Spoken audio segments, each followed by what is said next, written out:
किन किन वोटरों के नाम आपने बाहर किया, उनको वोट देने से वंचित किया, उसकी विस्तृत सूची नाम और पते के साथ और वोटर लिस्ट से बाहर करने के कारण इलेक्शन कमीशन बिहार प्रदेश कांग्रेस कमेटी को मुहैया कराए।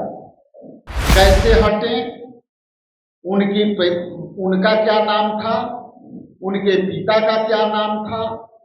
तो इसलिए इलेक्शन कमीशन जब तक ये बातें नहीं बताएगी तब तक ले इलेक्शन कमीशन संदेह के घेरे में घेरे जाएंगे। नमस्कार, आर्यन खबर पे आपका स्वागत है। मैं हूं दीपक प्रियदर्शी। वोटर लिस्ट रिवीजन और वोटर लिस्ट का ड्राफ्ट पॉलिटिकल पार्टीज को देने के बाद तमाम राजनीतिक दलों ने इस समय चुनाव आयोग की विश्वसनीयता को कटघरे में खड़ा कर दिया है। सभी राजनीतिक दल, महागठबंधन के सभी राजनीतिक दल यह सवाल पूछ रहे हैं कि आखिर 65 लाख लोगों के नाम काटे गए, उसका आधार क्या है। कांग्रेस ने तो यहां तक आरोप लगाया है कि कई ऐसे जीवित लोग हैं जो उन लोगों का नाम डेथ लिस्ट में डालकर उनका नाम हटाया गया है। कांग्रेस के नेता ने तो बेगूसराय से एक मंत्री, केंद्रीय मंत्री का भी नाम लिया कि उनकी भी मृत्यु दिखाकर वोटर लिस्ट से नाम काट दिया गया है। कौन है केंद्रीय मंत्री और कांग्रेस के नेता क्या कह रहे हैं, सुनिए।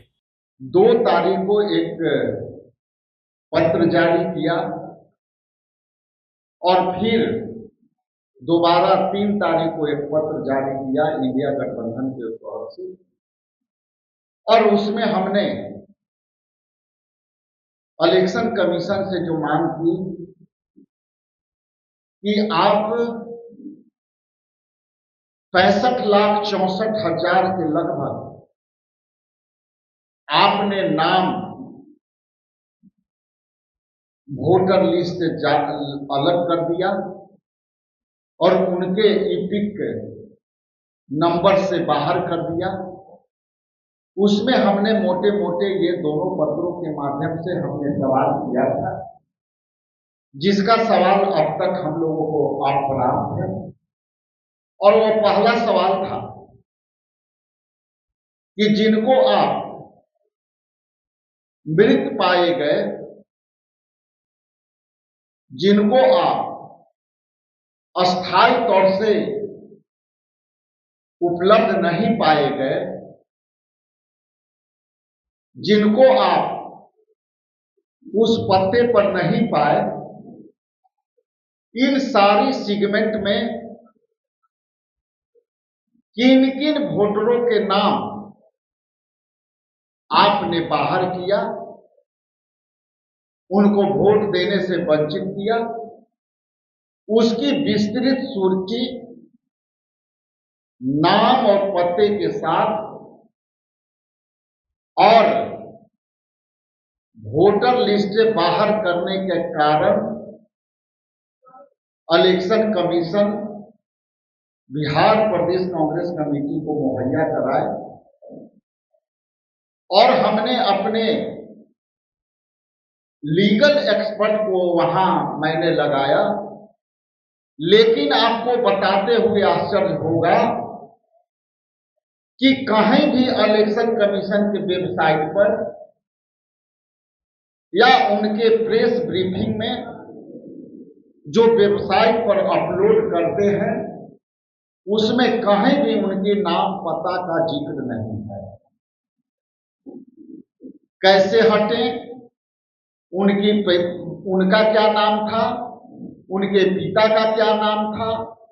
तो इसलिए इलेक्शन कमीशन जब तक ये बातें नहीं बताएगी तब तक ले इलेक्शन कमीशन संदेह के घेरे में घेरे जाएंगे। दूसरी बात कि कई ऐसे मृत पाए गए लोगों को सूची से एलिमिनेट करने का जो सूची जारी हुआ है, कल मैं नालंदा में था, एक बूथ पर कई ऐसे लोग हैं जो उनको मृत के नाम पर उनको नाम हटाए गए हैं। हम उसको आपके बीच उपलब्ध कराने के प्रयास करेंगे, क्योंकि अलग अलग जिलों से हम लोग प्रयास कर रहे हैं कि ये सारे मुद्दे से, चाहे वो मृत्यु पर के आधार पर छांटे गए हों, चाहे एड्रेस पर अस्थायी रूप से छांटे गए हों, उनके नामों पे आपके सामने प्रस्तुत करो। इसलिए विस्तृत जानकारी के लिए मैं अपना माइक आदरणीय प्रणव झा जी को सौंप रहा हूं। तो उसमें खबर पर मेरी नजर पड़ी और खबर का जो मतलब है वो है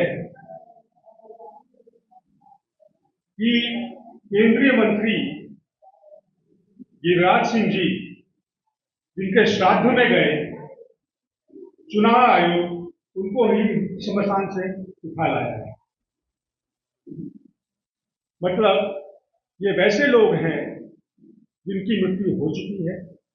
ये घटना बेगूसराय, और ऐसे करीब से करीब 15 लोगों के नाम चुनाव आयोग की लिस्ट में है, वोटर लिस्ट में है, और कुछ तो ऐसे हैं जो 15 साल पहले जिनकी मृत्यु हुई। तो इसके बाद कहने को कुछ रहता नहीं कि वोटर लिस्ट दुरुस्त करने के नाम पर जो खेल खेला जा रहा है सत्ता में बैठे लोगों के द्वारा, जिस तरह से सुप्रीम कोर्ट के ऑब्जर्वेशन की अनदेखी की जा रही है, उसको बुलडोज करने की कोशिश हो रही है। समय है जनता को जागरूक होने का, सरकार से सवाल पूछने का। और सवाल बड़ा सिंपल है, साधारण है कि जो प्रक्रिया वैधानिक नहीं है उसका निष्कर्ष, उसका परिणाम वैधानिक कैसे हो सकता है। वोटर लिस्ट अगर दुरुस्त करना था, अगर स्पेशल इंटेंसिव ड्राइव करना था, तो राजनीतिक पार्टियों से बात होनी चाहिए थी, नागरिक से विचार विमर्श होना चाहिए था, तैयारी होनी चाहिए थी। कई बार समाज के ऐसे लोगों को चुनाव आयोग अपना चेहरा बनाती है जिनकी क्रेडिबिलिटी होती है, और कभी भी चुनाव आयोग के प्रयास का आशय जो है ये नहीं होता कि वोटरों की संख्या कम कर दी जाए।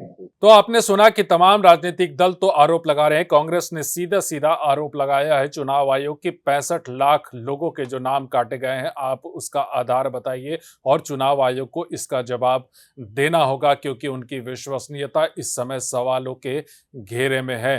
वीडियो देखने के लिए धन्यवाद।